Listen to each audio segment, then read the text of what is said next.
Mesdames et messieurs, nous allons faire un débriefing sur le live du professeur Daniel Mungara qui s'est tenu hier soir. Et nous allons aussi faire un débriefing du live de l'Enlair qui est juste en train de se faire là, dans l'instant T, voyez-vous. Écoutez, hier soir, nous avons été au restaurant avec Maman Alima pour déguster un bon tchèp. Et comme c'est une femme qui est très conduite, qui a un discernement, je ne savais pas ce qui m'attendait à l'assaut, parce qu'en tous les cas, l'assaut, c'est notre deuxième maison. Vous voyez ce que je veux dire, non? L'assaut, c'est notre deuxième maison. Et donc, on s'y rend toujours, on s'y sent tellement bien, on y a tellement mis du cœur, de l'amour, à mettre ce projet en place. On s'est tellement échiné, on s'est tellement donné du mail à réaliser justement ce projet, à tel point que nous l'aimons comme notre propre bébé. Nous aimons notre assaut comme notre enfant qui est sorti du ventre. Vous voyez ce que je veux dire? Non, de nos entrailles. Bref. Donc, à la sortie du restaurant, Maman Alima me dit comme ça, « Ah, tu te make-up pas un peu? » J'ai dit, « Mais pourquoi Maman Alima? Qui je vais rencontrer? » Elle dit, « Ah, tu ne sais pas qui tu vas rencontrer. Fais-toi un peu de... Repoudre-toi un peu le nez, fais-toi un peu de make-up. » Oh, je dis, ah bon? Mais qui on va rencontrer? Parce que là, on va à l'assaut, là. On se dirige à l'assaut pour aller s'avancer sur quelques tâches, voyez-vous. Mais je ne crois pas qu'on risque de rencontrer. Elle dit, ah, tu ne sais jamais. À nos moments, là, quand elle commence à dire ça, il faut toujours écouter. Et puis, finalement, on arrive à l'assaut. On est là avec le garçon de nuit qui fait la garde. On arrive, c'était Lama, donc on commence à faire une petite causerie. Et subitement, on entend le téléphone, mon téléphone qui sonne, qui se met à sonner. Et Thibaut qui me dit, tu es à l'assaut là? Je dis, oui, je suis à l'assaut. Il me dit, écoute, j'arrive, j'ai une belle surprise pour toi. Je regarde Maman Lima. Je dis, Maman Lima, il y a Thibaut qui vient avec Amaury, qu'ils ont une belle surprise pour moi. Ok, ils arrivent là. Ils arrivent avec un journaliste du Monde. Oh, je dis, Seigneur Jésus. Il dit, mais qu'est-ce qui va se passer? Il dit, mais là, je ne suis pas apprêtée et tout et tout. Bon, j'avais une veste que j'ai portée pour répondre à... Elle me dit, oh, c'est à la cool, hein, c'est une discussion ouverte, à la cool en tous les cas. Ok, je vais vous la rebalancer parce que j'ai pris un petit extrait que je vais juste mettre comme ça dans les... Je ne veux pas tout mettre. Je n'ai pas envie de tout mettre parce qu'il y a des réponses, des questions qui m'ont été posées et des réponses que j'ai données concernant la politique gabonaise. Je n'ai pas envie que tout de suite, ça soit rebalancé comme ça dans les réseaux sociaux. Vous voyez ce que je veux dire? Non, je n'ai pas envie. Parce que je connais l'esprit des gens, ils vont rentrer dans la critique, ils vont rentrer encore dans le murmure. Vous voyez ce que je veux dire? Non. Et c'est comme si je donnais dans cette interview trop d'éléments au camp d'en face qui sont là-bas à Libreville. Vous voyez ce que je dis? Non, je sais ce que moi-même j'ai répondu dans cette interview. C'est pointu, très pointu. Et donc, à la fin, il me dit, écoutez, je viens de finir le live du professeur Daniel Mungara, qui est aux États-Unis, qui est professeur. Et il me dit, voilà, c'est d'une technicité, ce live. Et est-ce que les Gabonais ont compris le contenu de ce live que le professeur Daniel Mungara était en train de donner là? Je dis, mais vous savez, le professeur, comme vous le savez, le professeur Daniel Mungara, c'est un enseignant. C'est un professeur d'université. C'est un intellectuel. Vous voyez ce que je veux dire? Non. C'est un intellectuel. Et je peux vous dire que les bougres de Gabonais qui se mettent des limitations, parce qu'il y en a, on dit que l'alphabétisation, enfin moi je dirais le taux d'éducation au Gabon, semble-t-il, est de 80%. Mais j'ai un doute. J'ai un doute parce que depuis le temps où Omar Bongo était là, c'était en montée croissante. Et quand Ali est arrivé, la courbe s'est un peu infléchie, c'est-à-dire que la courbe a baissé. Vous voyez ce que je veux dire, non? Donc là, avec l'arrivée d'Oligui, ça s'est encore aménuisé, ça s'est encore gâté énormément. Vous voyez ce que je veux dire, non? Et il m'a dit, mais est-ce qu'ils ont compris là? Je dis non, parce que vous savez, le jour où le professeur Daniel Mungara, je fais du coq à l'âne un peu, désolé, le jour où le professeur Daniel Mungara était venu donner lecture de cette soi-disant indépendance que nous n'avons pas eue et que nous sommes sous autorisation et que nous sommes domestiqués, plus personne n'a eu à contester. Parce que moi, j'étais venu le dire. J'avais été la première à dire comme ça que ce n'est pas une indépendance que vous avez eue, vous n'êtes pas battu, on vous l'a donnée. Et comme Dieu ne dort pas, le professeur Daniel Mungara et le docteur Henri Onvam et monsieur Vera, les invités qui étaient sur le plateau du live de monsieur le professeur Daniel Mungara, sont venus confirmer ce que je disais. Mais vous n'avez pas vu une petite anecdote? Oligui ne parle plus des 66 ans d'indépendance, il parle de souveraineté. Mais quelle souveraineté? Ça encore, c'est de l'aveuglement aux yeux des Gabonais. C'est du feu de paille. Moi, je ne peux pas penser que nous avons la souveraineté au Gabon. Je ne peux pas. Quand je sais que l'île Bagné a été vendue, quand je sais qu'un bout du bord de mer appartient encore aux Français. Donc, on ne peut pas parler de souveraineté. Vous voyez ce que je veux dire, non? La France a toute sa place au Gabon. Elle défend ses intérêts. Vous voyez ce que je veux dire, non? Oligui n'a jamais rien obtenu. Depuis qu'il est venu, il n'a jamais pu négocier quelque chose et il n'est pas venu triomphalement. Il n'est pas rentré triomphalement. Quand il est parti aux États-Unis rencontrer le président Trump, c'est pareil. Il n'est pas rentré en triomphe. Il n'est pas revenu en triomphe. Il a fait sa visite là-bas et puis basta, il est rentré ici. La seule chose dont on pourra un jour parler de ces voyages d'État, c'est juste qu'il y a eu la photo, je dirais même pas la belle photo, parce que la photo a été gâchée. Celle de Versailles, elle a été gâchée par les chaussures de Madame Zita Oligui Nguema. Vous voyez ce que je veux dire? La posture, elle n'avait pas une belle posture au niveau de sa tenue.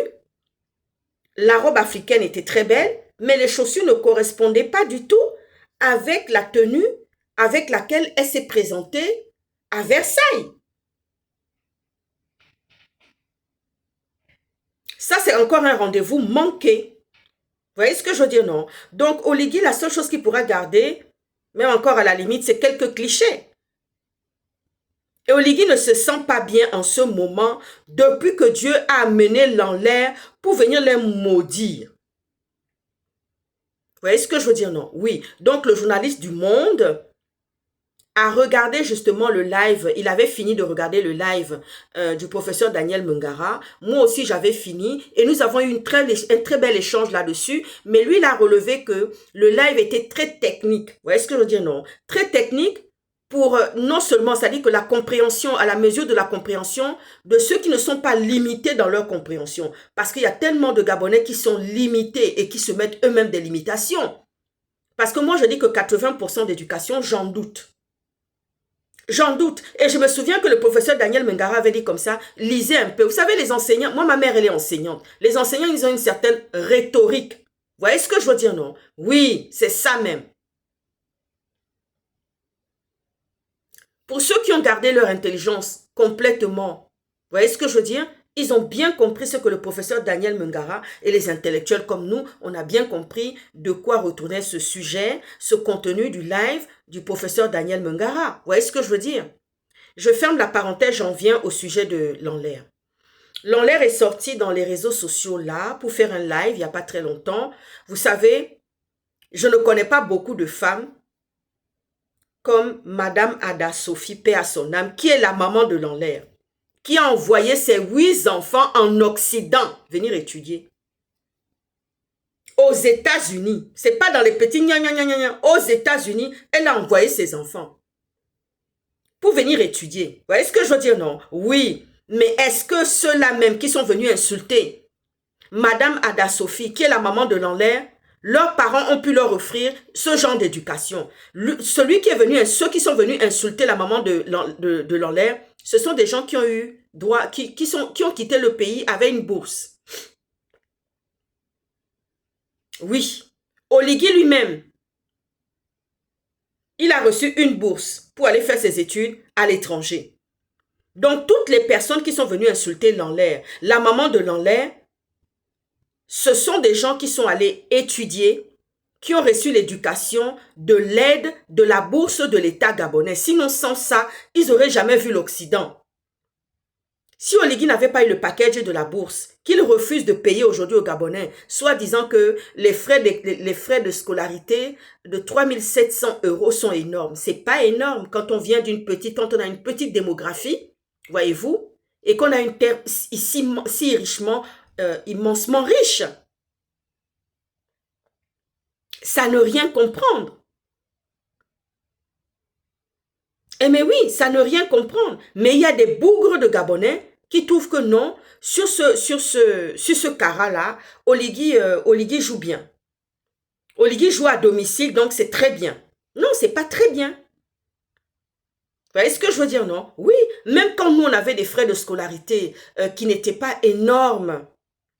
Quand je suis arrivée dans les années 90, les frais de scolarité étaient à 76 €. Vous voyez ce que je veux dire, non? Mais dans les 76 €, il y a les assurances. Moi, j'avais une assurance privée de l'ordre de 700 € par mois. J'avais mon loyer de 1000 € parce que j'étais en résidence hôtelière. Donc, avec tous les services dedans, c'est 1000 €. Il y avait l'argent de poche. Parce qu'en résidence hôtelière, tu ne payes pas l'eau. L'eau et l'électricité est compris dans le loyer. Sans compter la femme de ménage qui vient faire le ménage, sans compter celle qui te fait un peu de repassage. Il y a tous les services que tu peux avoir. Imagine ça pendant tant d'années. Parce qu'il y a des bougres d'imbéciles de Gabonais qui vont sortir pour dire oui, mais les frais n'étaient pas énormes. Mais à côté des frais, il y a l'argent du quotidien. Vous voyez ce que je veux dire, non? Et je n'étais pas boursière. Et c'est mes parents qui me payaient tout ça. Vous voyez ce que je veux dire, non? Moi, je ne peux pas me lever ici. C'est pour ça que je disais encore hier, je redis encore ça, parce que je fais par là. J'ai écouté le témoignage de la maman de Lanlaire, le témoignage que Lanlaire faisait. Paix à son âme, cette maman. Paix à son âme, vraiment. Et ceux qui ont fait ça, qui ont insulté la maman de Lanlaire, ils vont voir comment ça va finir. Parce que Oligui, lui, vient parler. Il vient parler, mais il a quitté le Gabon avec une bourse d'État. De l'État gabonais, et encore on va même peut-être dire une bourse présidentielle, avec les privilèges qui vont autour. Aujourd'hui, il y a des Gabonais qui ne peuvent pas. 3700 €, c'est pas énorme. Parce que nous-mêmes qui sommes parents ici, quand on voit le coût de la scolarité de nos enfants, qu'on a investi au quotidien, l'enfant naît, tu investis jusqu'à ce qu'il devienne grand majeur, et même grand majeur là, ce n'est pas fini. Quand il achète son appartement, tu vas meubler l'appartement. Quand il va se marier, allez, tu vas aller mettre de l'argent dedans. Vous voyez ce que je veux dire, non? Oui. Mais c'est quelle histoire, ça? Madame Ada Sophie, la maman de Lanlaire, une femme courageuse, une battante, une femme valeureuse. Elle n'a pas envoyé 2 enfants. Hein. C'est 8 enfants qu'elle a envoyés aux États-Unis, en Occident. Oui. Donc, j'ai eu cette discussion-là. Du live, non seulement il y a eu aussi la situation, il me dit, oulala, les réseaux sociaux se sont énormément enflammés. Le journaliste du Monde me dit, oulala, les réseaux sociaux se sont énormément enflammés sur cette problématique que Oligui est venu poser concernant l'affaire de Lanlaire. Ben, j'ai dit, écoutez, oui. Et Oligui ne se sent pas bien. Oligui ne se sent pas bien. Regardez bien, Oligui ne se sent pas bien en ce moment. Il n'est pas très bien. Ça gamberge dans sa tête. Ça lui fait très mal. Peut-être même si on se mettait comme une petite souris, il a même des regrets. Pourquoi il est venu mettre sa bouche dans cette histoire? Une maman, qu'elle soit en vie, qu'elle ne soit plus en vie, c'est sacré. Tu ne peux pas te lever pour venir insulter la maman de quelqu'un. Plus elle, la maman de Lanlaire. Tu ne peux pas. Parce que toi-même, tu es sorti aussi par le chemin d'une maman. Et semble-t-il qu'Oligui fait payer la question de démolition des maisons à cause de ce que sa mère a subi. Parce qu'eux aussi, ils ont été déguerpis. Eux aussi, on avait démoli leur maison. Mais au lieu de prendre ça dans la hauteur en disant « Waouh, ce que moi, ma mère à subir avec nous. Nous n'allons pas faire subir ça aux Gabonais. Nous allons prendre d'autres moyens. Nous allons passer par d'autres moyens pour pouvoir demander aux Gabonais de libérer les terrains de l'État. Mais Oligui est venu avec la violence. Il n'a pas fait dans la dentelle. Vous voyez ce que je veux dire, non? Oui.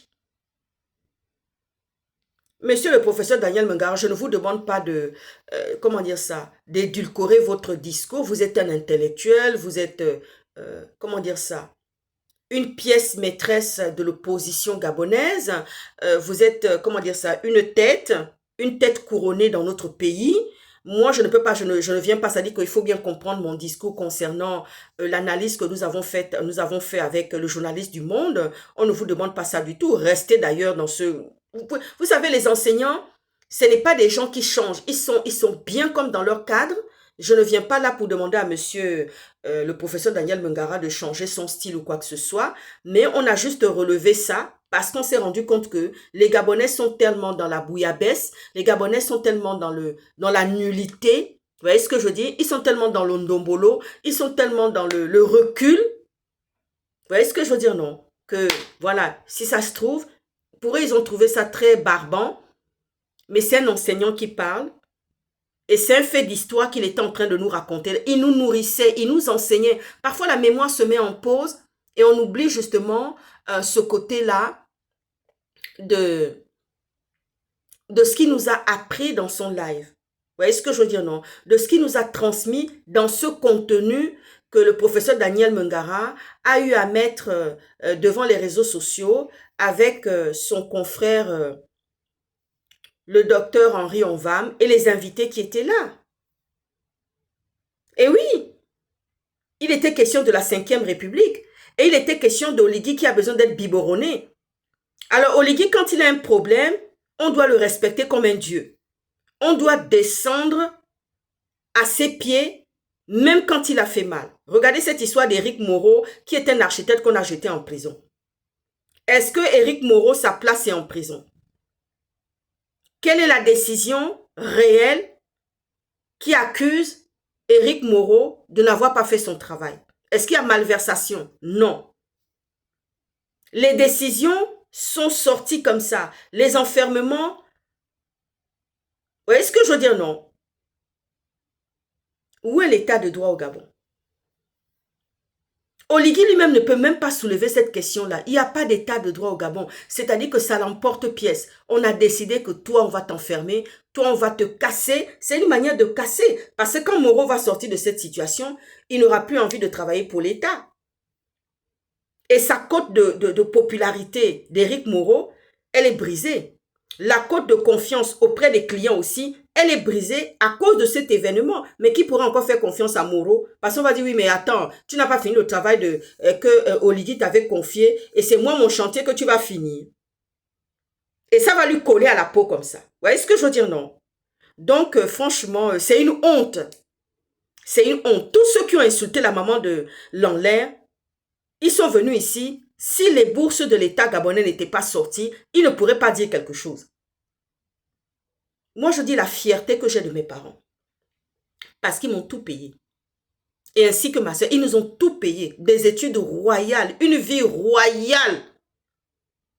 Et je rends ça à mes parents par ce que je fais, par la réussite que j'ai.